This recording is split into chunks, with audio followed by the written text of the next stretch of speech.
পুলিশের বিপক্ষে বললাম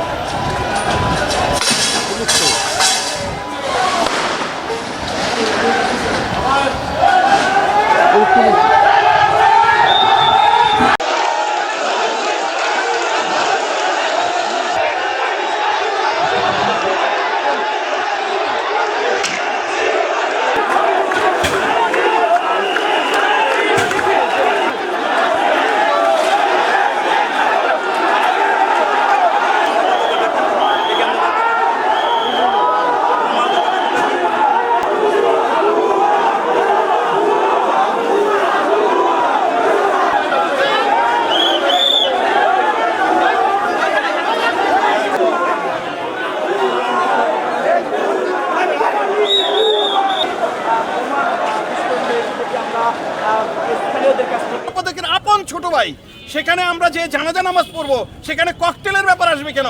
আসলে ওই যে বিএনপির সাথে আমাদের যে সমঝোতা হয়েছে এই সমঝোতা যাতে না থাকে, অন্য দল যাতে এই সুযোগটা নিতে পারে, ভোটের সুযোগটা, এই জন্য আমাদের সাথে স্থায়ীভাবে বিএনপির একটি বিরোধ ঘটানোর জন্য একটি হটকারীমূলক গ্রুপ এই কাজটি করেছে।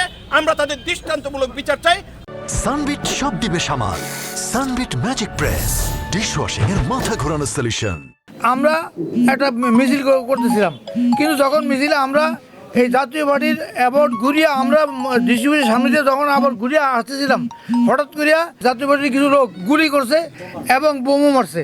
তখন আমাদের পোলাবানার এই বুক গুলি আর বোমের ইয়াতে তারা তখন তাদেরকে দৌড়েছে, তাদেরকে পাওয়া যায়নি। এবং তখন সেইটা ঘটনাটা পুলিশ ওখানে ছিল, আমি নিজে গিয়ে তখন পোলাবানের সামনে দিয়েছি।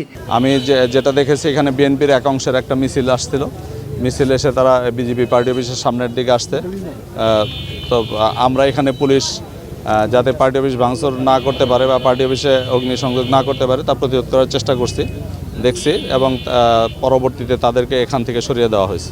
এখানে মনে হয়েছে কয়েকটি ককটেল বিস্ফোরিত হয়েছে, 2-3টি বা তার বিষয়ে কারা কোথা থেকে মারছে আমরা এখনও এটার বিষয়ে কোনো তথ্য পাইনি বা আমরা শব্দ শুনেছি। আর পার্টি অফিস খোলা ছিল, তাদের পূর্বেই অফিস ভাঙচুর কিছু ছিল, আবার আজকে হয়তো কিছু চেয়ার টেয়ার ভাঙছে। এটা আমরা পার্টি অফিস খুলে এখন তালা মারা আছে, এটার ভিতরে চেয়ার টেয়ার দূর থেকে দেখা যাচ্ছে যে কিছু চেয়ার ভাঙা টাঙ্গা আছে।